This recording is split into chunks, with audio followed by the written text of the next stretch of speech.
notice, and this is a typical copyright.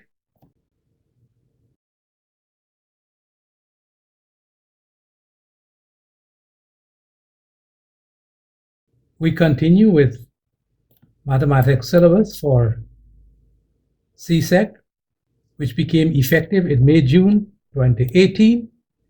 As of January 2026, the syllabus has not been revised, but there are plans to change the structure of the exam from 2028, with a few pilot projects now being conducted in a few Caribbean countries. The syllabus itself remains unchanged. The main planned change to this CSEC level math exam is to split the exam into two parts. I will move through quickly with the rest of this introduction. Current structure of the CSEC math exam: paper 1, paper 2, paper 031 if you are in school, or 032 if you are writing this as a private candidate. How the marks are allocated for the various papers. Schedule of videos. Those 3 sections, as I said, have all been published on YouTube in their entirety. The other sections from 4 to 7, some of these have been published on YouTube in their entirety, and the others partially. We are now at section 8, geometry and trigonometry, and this is the 20th of 26 videos. Once that is finished, we will have to do section 9, and this schedule may have to be pushed back a little. Please note this disclaimer down here. This schedule is just a projection, and it is not to be interpreted as a contract with anybody. Still on section 1, please make sure you know section 1 very well, as it forms the foundation of the rest of the syllabus. If you plan to write this exam, please note that you need to know the times tables, since calculators are not allowed in paper 1. Section 1 especially is important even in primary schools, for students, for teachers, and specifically for parents who want to help their children to master mathematics in primary school. Section 1 of the CSEC syllabus. As I said, if you expand that, you will notice some familiar topics: add, subtract, multiply, and divide whole numbers, and so on. This is work normally done in grades 3 to 6. If you are looking at this video, you are at Arrow EL922 on YouTube. This is the playlist that I am talking about right now, section 1, that is very applicable to primary schools. Section 2, all videos published in their entirety on YouTube. Section 3, all 6 videos published in their entirety on YouTube. Section 4, measurements, some published on YouTube in their entirety, the others partially. If you need to have full access to those videos that are only partially published, see directions in the description below. Section 5, statistics, same principle applies. Section 6, algebra, again, the same principle applies. Some published in their entirety, others partially. Section 7, relations, functions, and graphs. Recommended textbooks by CSEC. These here, from those, I would recommend these last 2, as shown on this slide. Volume 1, Mathematics, a complete course with CSEC questions by Raymond Tulsi. And then Volume 2. Please note this disclaimer down here. I get no financial or other benefits from the sale of these books. Also, there is a website that you will find very useful as it relates to past CSEC math questions, specifically from paper 2. You need to be familiar with how CSEC sets its questions for paper 2 and what will be considered good or correct answers to such questions. And this is the URL for that website. That's the home page for that website. That's the URL again. It will be in the description below. So you can easily click on it and be redirected to this math website. Just another reminder that you will be provided with a formula sheet for the math exam.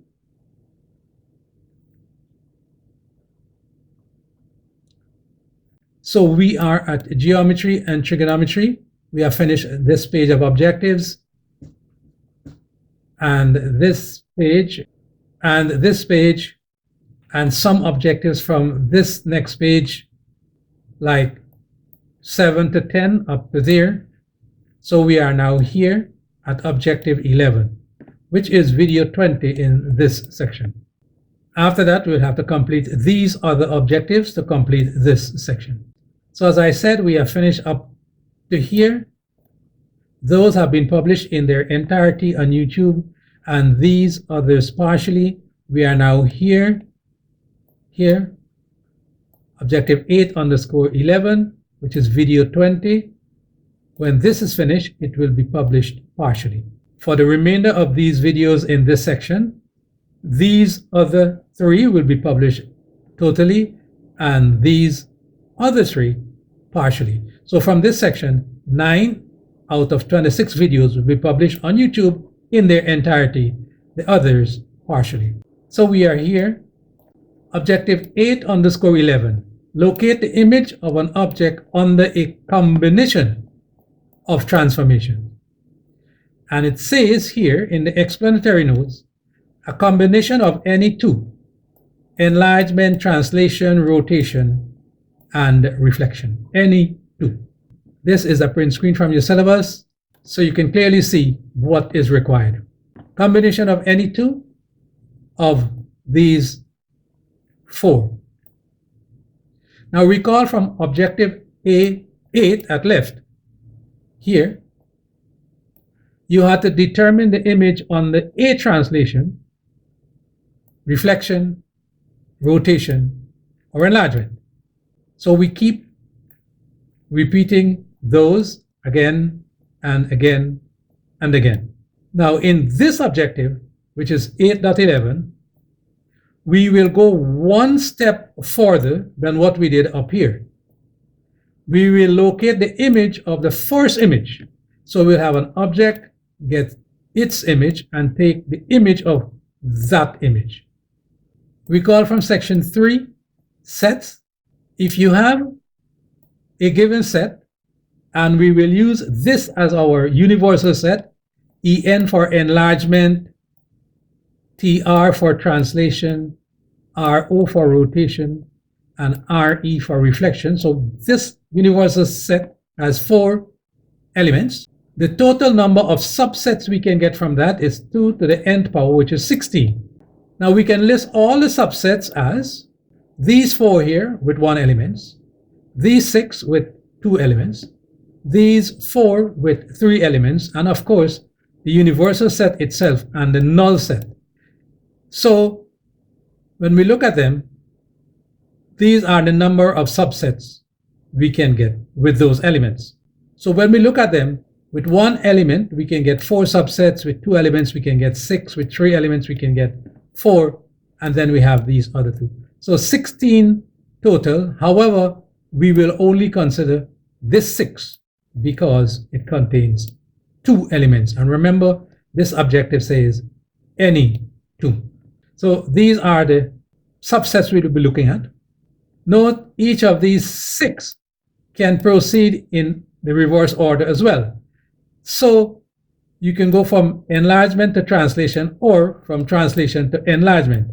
We will consider the order as shown above. Enlargement to translation, not the other way around.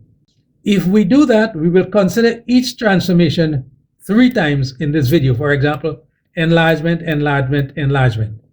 Then translation, translation, translation, and so on. Note also that we will not deal with 2 transformations of the same type, like enlargement followed by another enlargement, or translation followed by another translation. We will do any 2 of these 4. So this is what we will be doing here. This should be easy as you are already familiar with all the concepts that will be used in this video. So overview, in the first example, we will deal with enlargement followed by translation. In the next one, enlargement followed by rotation. In the third example, enlargement followed by reflection. In the fourth example, translation followed by rotation. In the fifth example, translation followed by reflection. And in the sixth example, rotation followed by reflection. Each one of these will be done 3 times. Enlargement, enlargement, enlargement, or translation, translation, translation, and so on. So we begin with example 1. Enlargement followed by translation. Example 1. Given triangle ABC, locate its image after it is enlarged using a center of enlargement at 0, 0 with a scale factor of k is equal to -2, followed by a translation using the vector 15, -2. So this is the triangle ABC, that is our object. First, use a ruler to draw a guideline from B through 0, 0, from B through 0, 0, and double that distance on the other side since k is equal to -2. The 2 means you double the distance, and the negative means on the other side. Mark that point as B prime, which is here. Obviously, if you do that for B, you would do the same thing for C and A. Use a ruler to draw a guideline from C through 0, 0 and double that distance on the other side since k is equal to -2. Mark that point as C prime. So from C through here, double this distance on this side, mark that as C prime. And then of course you do the same thing from A. From A to there, measure that distance, double it over on this side, which is A prime, because k is equal to -2. The 2 means twice as large, and negative means on the opposite side of the center of enlargement. So now we have the images of A, B, and C through 0 as A prime, B prime, and C prime when k is equal to -2. So you have A prime, B prime, and C prime. Incidentally, if you were given the coordinates of A, B, and C and the center of enlargement as 0, 0, this will only work when the center of enlargement is 0, 0. Multiply those by -2 to find the coordinates of A prime, B prime, and C prime. For example, C here is 6, 1. If you multiply that by -2, you will get -12, -2, which is this, -12, -2. Remember, this holds true only when the center of enlargement is 0, 0. So connect A prime to B prime to C prime back to A prime to get the first image with the center of enlargement at 0, 0 and the scale factor k is equal to -2. So this is image 1, but we are not yet finished. Now we have to deal with the translation, this translation here. So we will take that image and translate it using this vector. Take any vertex, say B prime, count 15 units to the right, that is the plus 15. Count 15 units to the right to here, that's the plus 15. And then 2 units down, that's the -2.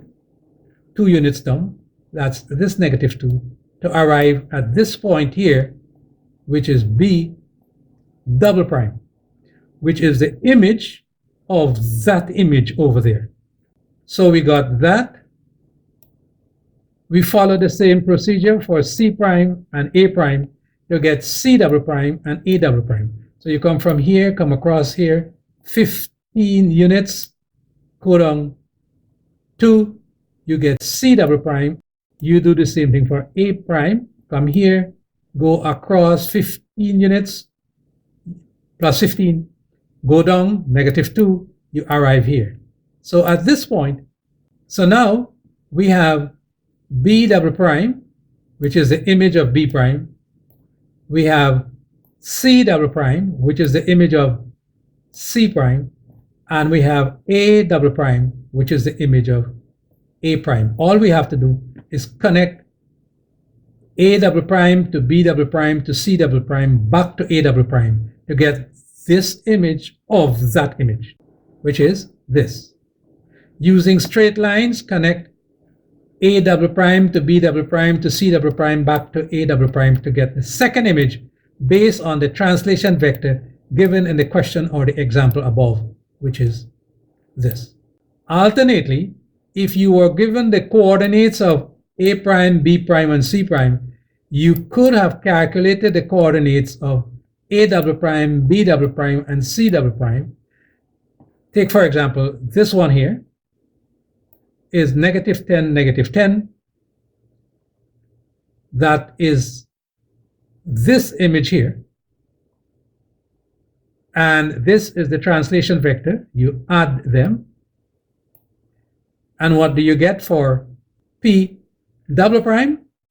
-10 plus 15 is 5, and -10 plus -2 is -12, which is this point here. So given a graph like this, you can easily use the graph to get to the translation point, or you can calculate it given the coordinates.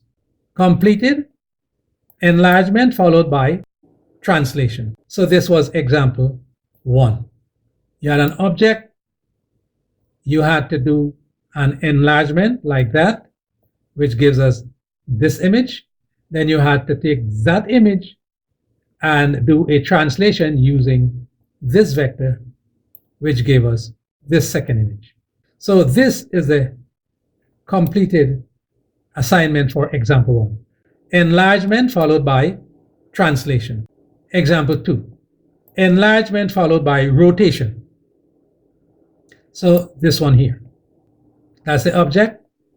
Given triangle PQR, locate its image at an enlargement of K equal 0.5 using a center of enlargement at 0, 0, followed by an anticlockwise rotation of 90 degrees at the center of rotation of 0, 0. So this is the object. The enlargement is 0.5, positive. And the center of enlargement is 0, 0, which is here. So you know straight off that your image will be somewhere in between here because it is positive and it is smaller than the object. So it will be smaller somewhere in here, between here to there. And once you get that, you would have to do a rotation. So as usual, use a ruler to draw guideline from P to, not beyond, 0, 0, and take 1/2 of that distance on the same side since K is equal to positive 0.5. Mark that point as P prime. So you measure from here to there. Whatever you get, you divide it in 2. So this will be halfway. That is the 0.5. That would be P prime. This is what we have at this point. Obviously, you do the same thing with Q and the center of enlargement. You measure that distance, find half of it, which would give you Q prime. So now we have P prime and Q prime. By now, you know how to find R prime. Measure from here to there, divide that measurement by 2 or multiply by 0.5, and that will give us this point here, which is R prime. So that is R prime. So we now have the images of P, Q, and R to 0, 0 as P prime, Q prime, and r prime when k is equal to 0.5. We are almost finished with this first part of this question. Alternately, if you were given the coordinates of P, Q, and R and the center of enlargement as 0, 0, you can multiply those coordinates by 0.5 and you will get the image coordinates. Remember, this holds true only when the center of enlargement is 0, 0. For example, if you take this point here, P, 10, 2, multiply that by 0.5 each one, and you will get 5, 1. Okay, so we have the 3 image points from this object. Using straight lines, connect P prime to Q prime to R prime back to P prime to get the first image, center of enlargement 0, 0 with K is equal to 0.5, which is this. So this is the first image that we will get, that one. So we now have to deal with the rotation. We have to take this image and rotate it anticlockwise 90 degrees using the center of rotation 0, 0 here. So we use that and rotate that 90 degrees anticlockwise. Place the metal point of the compass at the center of rotation, O, which is 0, 0, and the pencil or pen point at Q prime, and draw a construction arc in an anticlockwise direction to a little more than 90 degrees.